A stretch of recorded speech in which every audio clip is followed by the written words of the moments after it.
you so much for joining us today. We're going to be talking about the NCEES end of year teacher and staff evaluation processes for 23-24. We do have the link to the slide deck in the presentation if you would like to follow along. My name is Donna Curry, and I am the NCEES and OER product manager. This is a copy of my email, so if you have any questions after today and you'd like to reach out to me, please feel free to do that. And I'm going to let Jennifer introduce herself. Good afternoon, everybody. I'm Jennifer Bass, and I work very closely with Donna. I am the NCEES consultant. So if you have any questions about policy itself, I'm the person that you would contact. But if you have any questions at all, just contact Donna or I, and we'll make sure that we connect you to the right person. So welcome. We're going to go ahead and talk about what we're going to be covering today. We're going to show you how you access the system. We're going to talk about the teacher evaluation process. We're going to talk to you about completing that observation container. We're going to talk about the record of activities, the summative evaluation, reviewing your PDP and completing the PDP end of year container. And then we're going to share a few additional resources with you.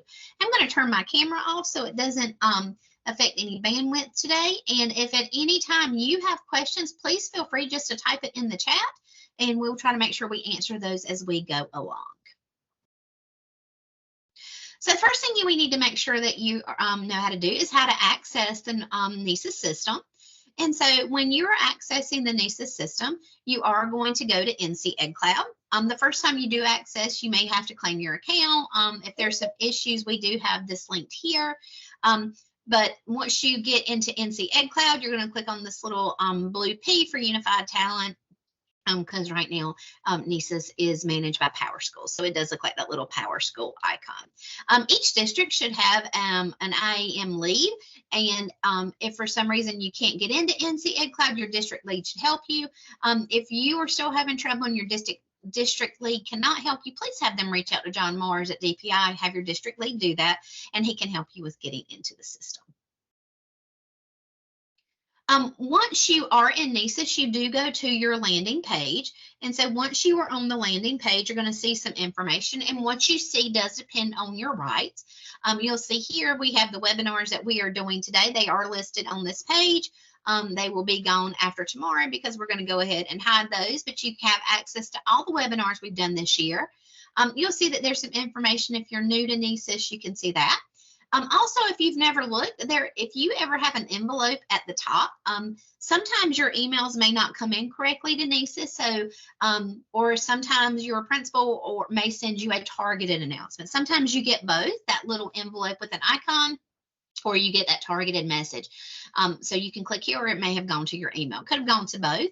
A lot of times these messages do go away after a while. Also, if you've ever signed up for NCEES PD and it had a start and end date and it had a instructor led, that'll appear on your calendar. You also have the PowerSchool help that you can have. Pardon me.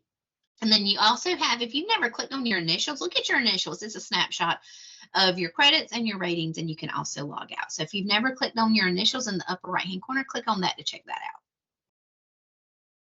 Also in NCEES, you do have the help guides page. So if you've never looked at the help guides page, this help guide, there's a help guide for you, and then there's a help guide for your evaluator, your principal, or your peer observer, whoever's doing that part of your plan. You'll see that if you're on the comprehensive plan, you'll see there's a comprehensive plan support guide for you, and then one for your evaluator. There's even a peer guide here as well. There's view and do steps. So it's going to say view means that someone else is doing something, so you have to wait on your evaluator or your observer to complete things, and then it's going to say you need to do it. It really does a good job with the back and forth. So if you've never looked in NCEES at the help guides tab, look for your plan and print out that plan to help you. There's also help guides for your PDP plan that you can look at as well. And once again, there's some for you and for your evaluator. So all of those help guides are found on the help guides page. So I'm going to let Jennifer talk about this. All right, we're going to talk a little bit about the teacher evaluation process itself and where you should be now at the end of the year.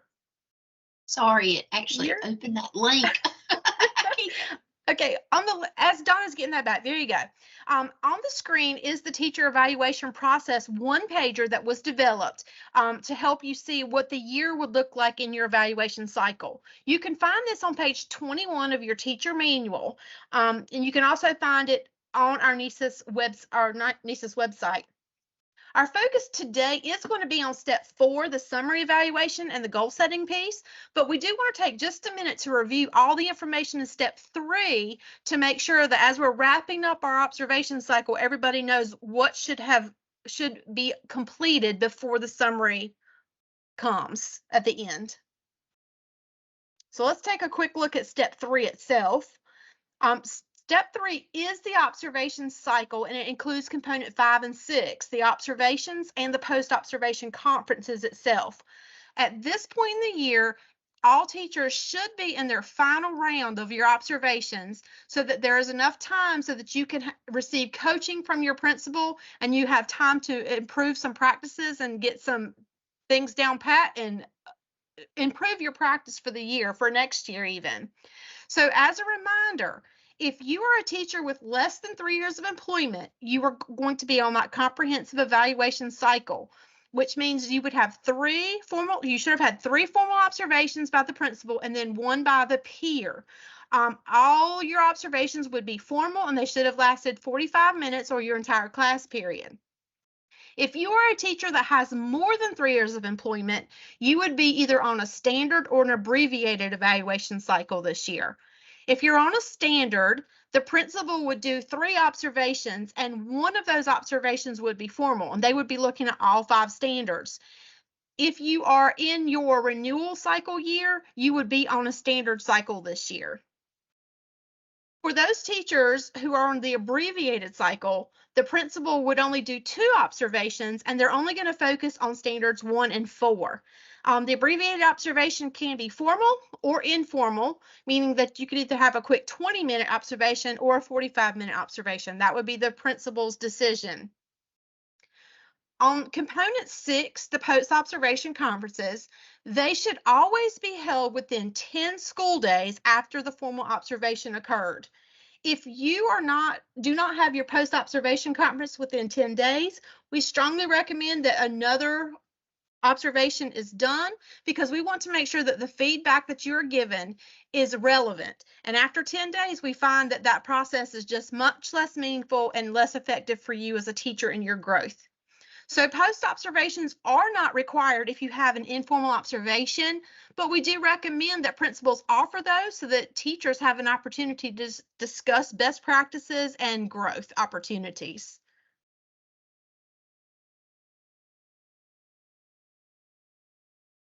Okay, here you see a 1-pager. This is just talking about, shows you all 3 cycle types and what is actually required for each cycle, so that you will have that. This can be found, you can either grab it here or you can also find it on our website. It's just a cheat sheet helpful for you. Jennifer, Yes. I'm going to type a message in the chat. I know Mary Joyce says she can't hear anything, so I'm doing good to talk to her, but on the next slide, it may take me a minute to click on. Okay, that's fine. All right. So as a brief review, you've heard me say this over and over when I've done beginning, middle, and end webinars, but our observation cycle is a year-long process where we are conducting formative assessments when we're doing observations as principals. The principals will collect data during each one of the observations on the rubric itself in NCEES.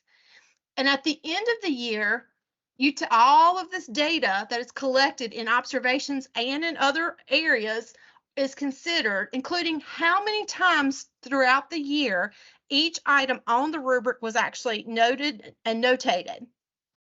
This informs the end of the year summative evaluation itself.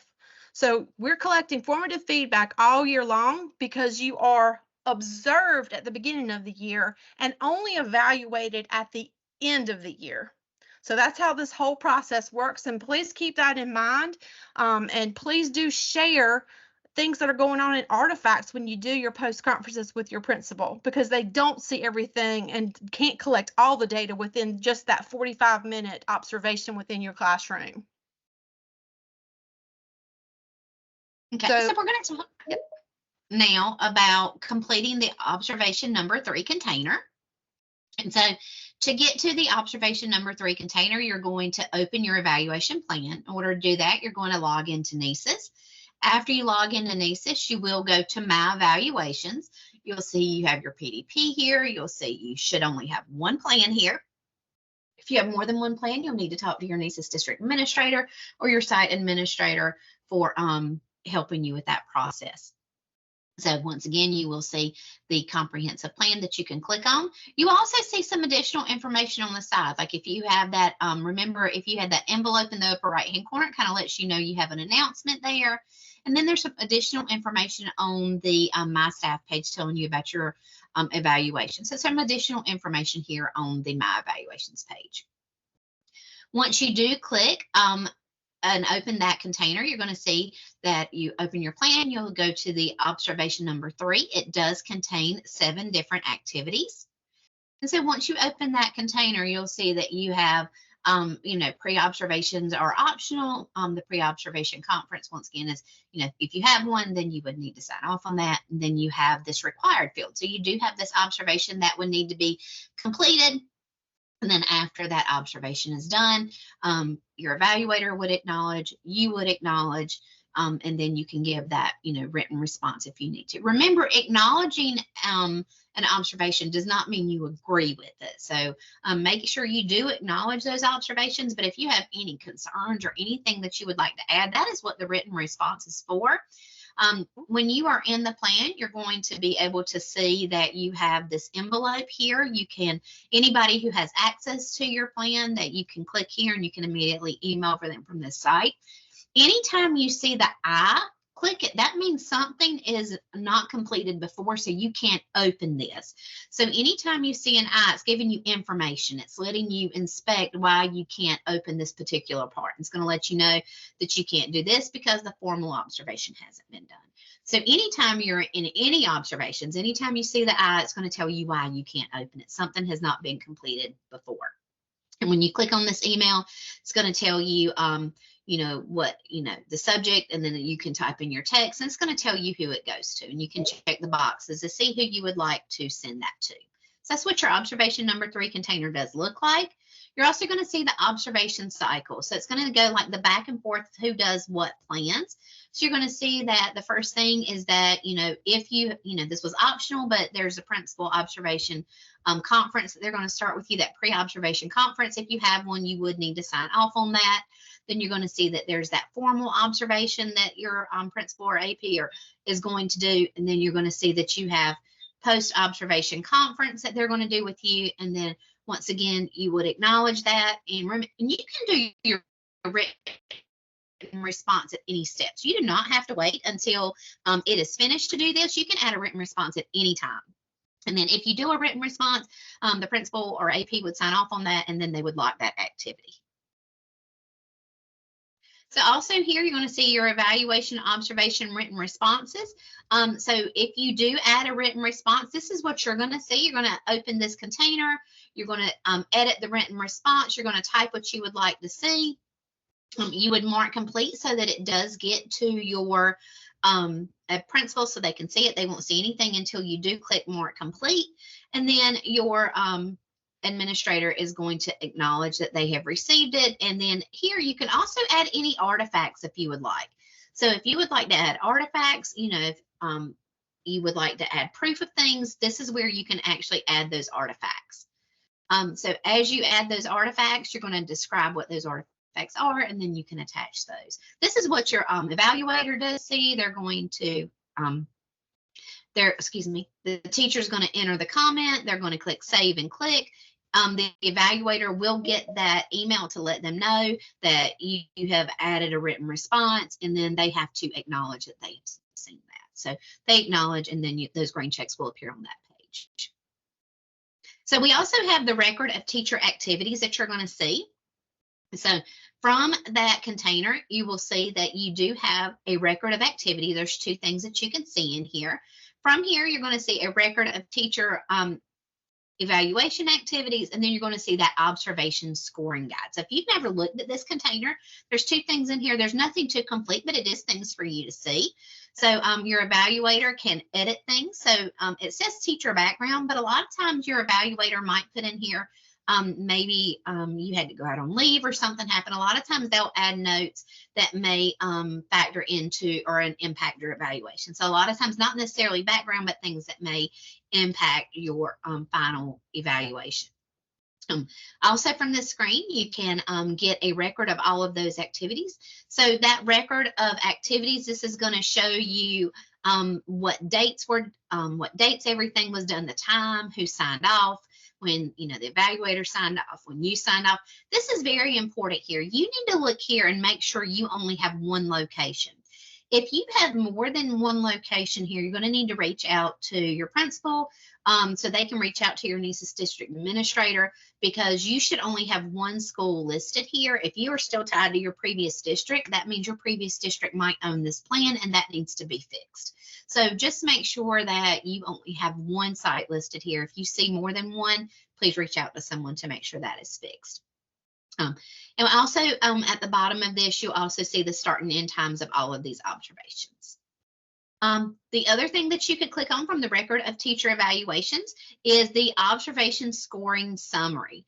This is where you're going to see a total of all of the elements that have been seen, that have been documented throughout your observations.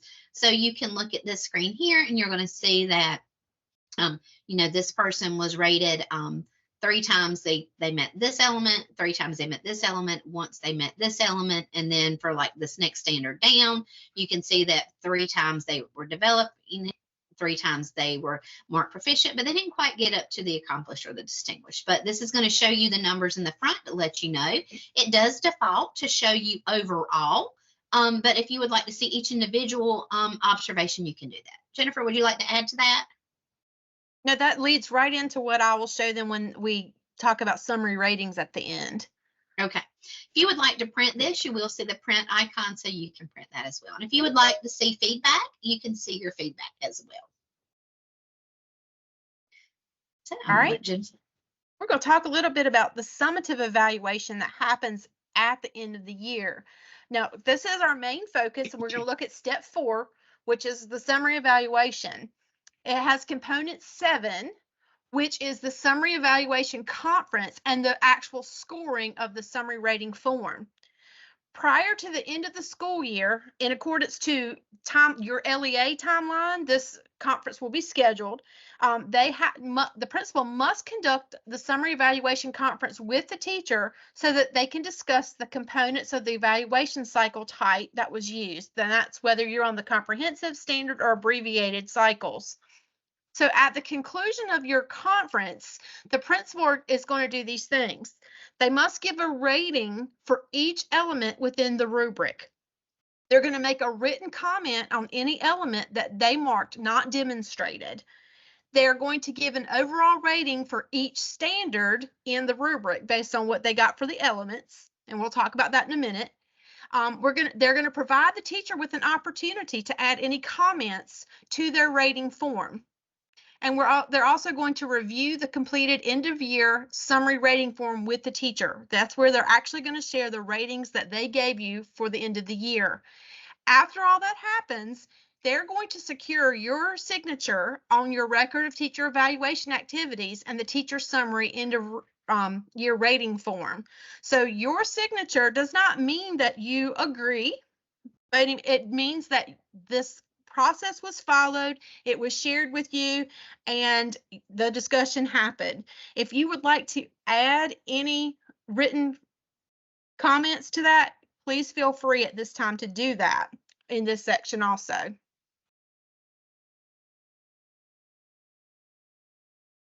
So this is an example of how the ratings are actually assigned. All right. You're looking at standard 1, element 1A, teachers lead in their classroom. As Donna showed you before, the marks that are in the orange boxes mean something on the rubric was marked during observations during the school year. So 4 times each one of those under developing was seen and marked as they observed. And the same goes for proficient. So when they're determining the rating for each element, the principal is going to look at this and they will identify the very first descriptor that has not been marked throughout the year. Here it is circled in red. You can see those marks that are, those blocks that are in blue were not marked at all. And they were not shown or marked throughout the year when they were filling out the rubric. So the rating for an element is going to be the lowest rubric column category in which all the descriptors were observed at least one time during the evaluation cycle. So you can see everything in the proficient was seen at least one time throughout the year, but that's not true when you go to the accomplished column. So this would be rated proficient because everything was observed at least one time in that proficient column. So this particular element would receive proficient. Now, on the bottom of the screen, you see the standard one of the summary rating sheet for teachers. Once principals have got this form, they're going to use this sheet to mark each of the elements where the teacher actually scored. So on element 1, the teacher scored proficient, so they're going to put a check or an X mark there so that they can do that. And they're going to continue through all of the elements, and then they will look at the standard at the end. So after all of the ratings for the elements have been established on the form I just showed you, the overall rating for a standard itself is determined using the scores that they have on that sheet. So teachers can attach comments and artifacts to be considered by the evaluator before those final ratings are given. If you have any standard 1 through 4, the evaluator makes a reasonable assessment based on all evidences, and they're going to get those evidences from the observations and any other information that would help them to inform the rating for that overall standard. Comments should be written in all sections to support and reflect the rating that was given, and the teacher's signature will indicate that the observation was reviewed. The evaluator signature indicates that the observation was reviewed and they followed all processes. So as you can see on the summary rating sheet for standard 1, there was one developing and then all the others were rated proficient. So the overall rating for standard 1, the principal decided was proficient. And down at the bottom, this just kind of tells you exactly what I just told you, the explanation. It can be found on your manual on page 36 as to how that summary evaluation is rated.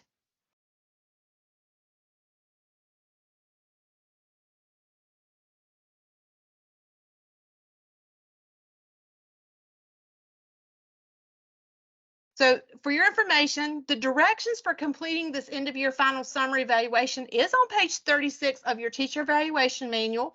Go back and look at that if you have any questions. If you have any further questions for me, please feel free to contact me. But that's how your ratings are actually assigned by your principal.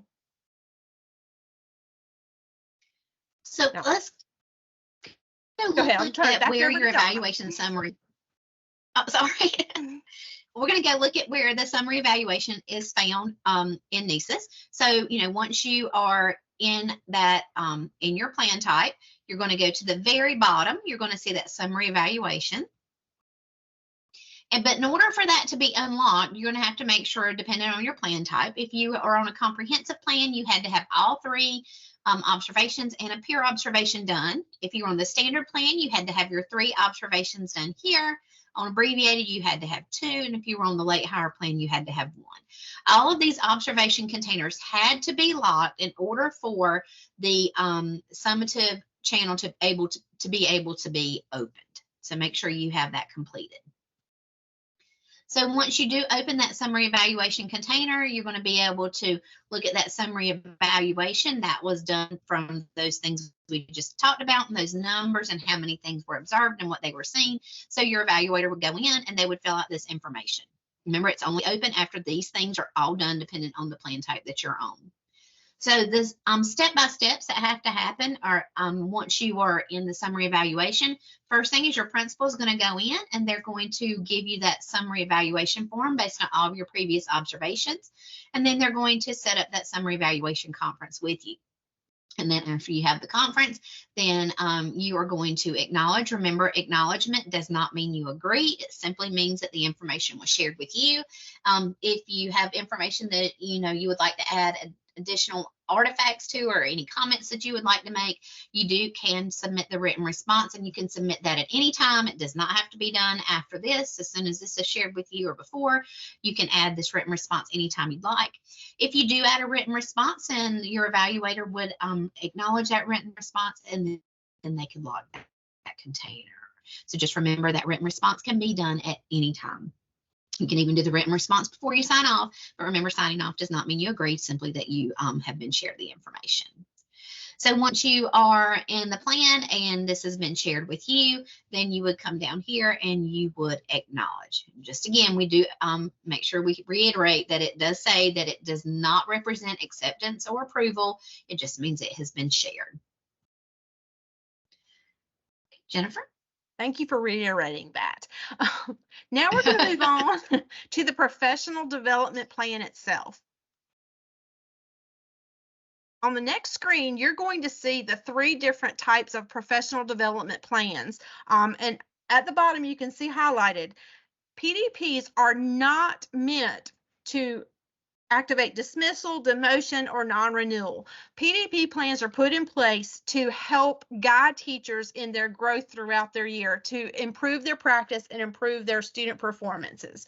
So the 3 types of PDPs are the first is the individual. This is given to all new teachers and teachers who are rated proficient or above on all standards. If you are on an individual PDP plan, you develop your own individual goals, and the administrator will check in with you probably at your post conferences as to how you're progressing through your PDP goals. The monitored plan is where teachers who have rated developing on one or more standard are placed on this monitored PDP plan. It needs to be monitored a little more closely because you have goals that are and resources are a little more tight, because the administrator and the teacher will meet and discuss and develop goals together. So we do suggest that you check in about your PDP with your administrator at least 3 times during the school year, or quarterly every 6 weeks, just to make sure that you're making progress and developing. The directed PDP is for teachers who have rated not demonstrated on any standard on the summary rating form, or they have a developing on one or more standards for 2 sequential years. If a directed PDP is put in place, the administrator develops the goals based on what they have observed and the documentation that they have.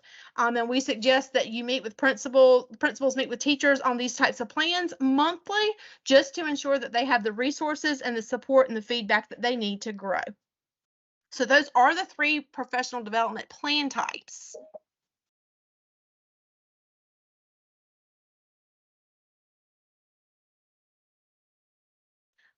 Now, finally, this is component 8, the PDP plan. As I said, there are 3 different types, and this is where we set our goals for the year. On the right, we have a completed summary rating sheet for teachers that the principals have filled out. And they have to determine which of the PDP plans they need to put the teacher on for the next school year. So just take a second and look at the rating form itself. As you can see, when you look at the overall rating for the standard 1, it is proficient. Standard 2 is proficient. Standard 3 is proficient. But standard 4 is developing.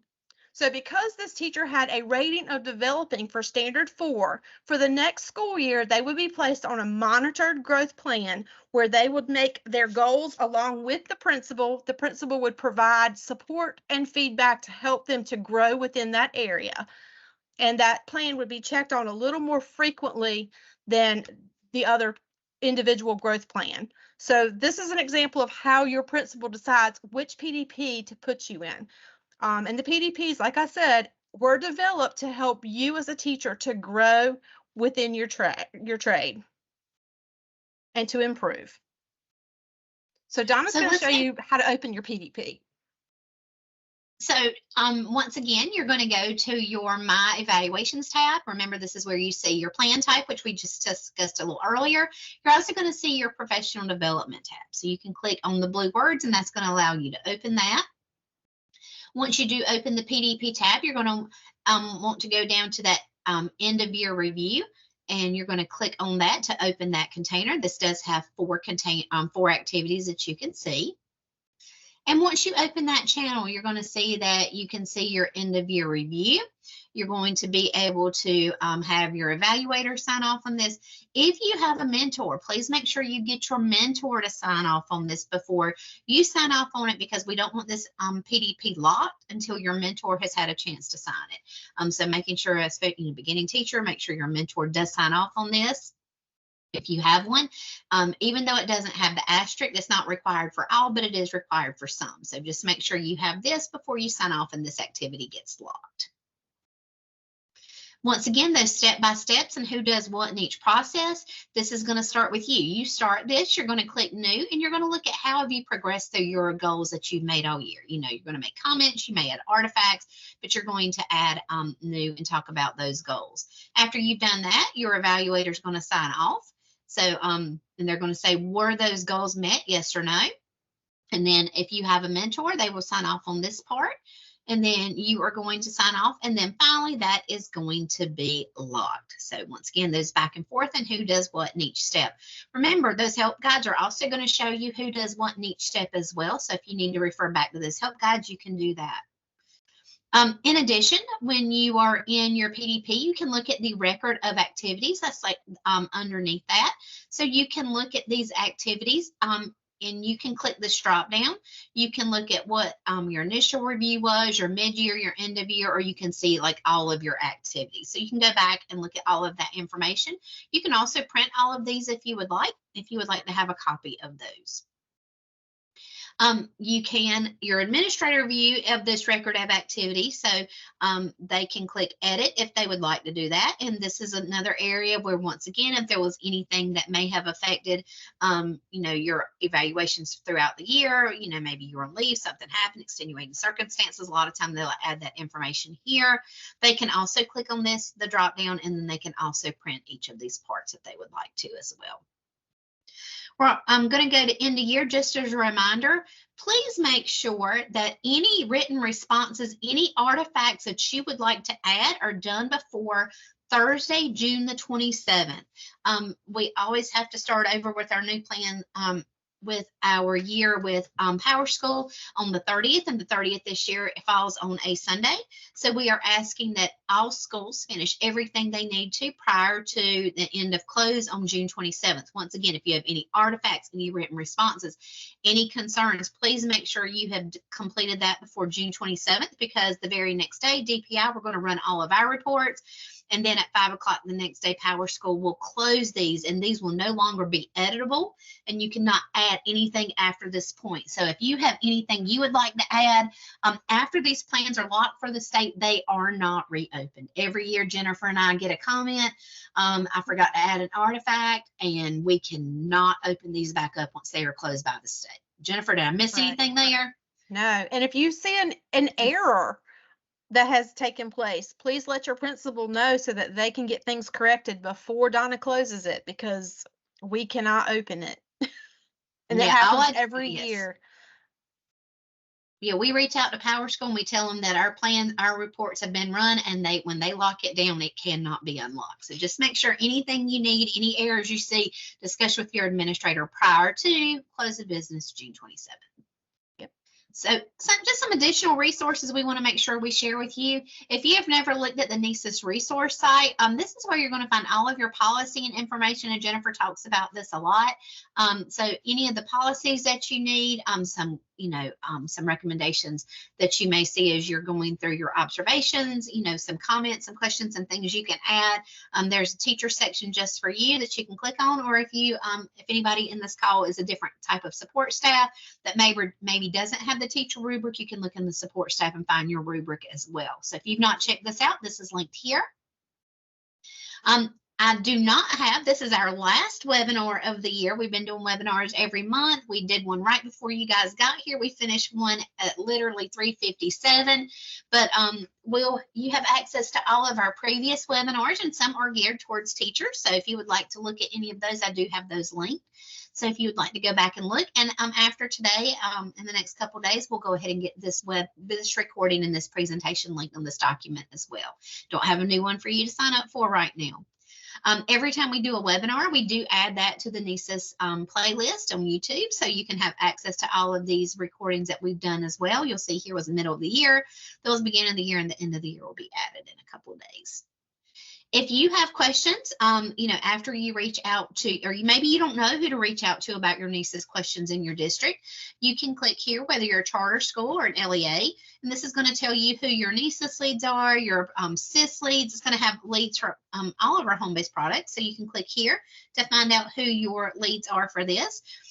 If something is wrong here, please talk to your district and tell them, if you try to email or that person's not there, please talk to administration in your district and help us update that list.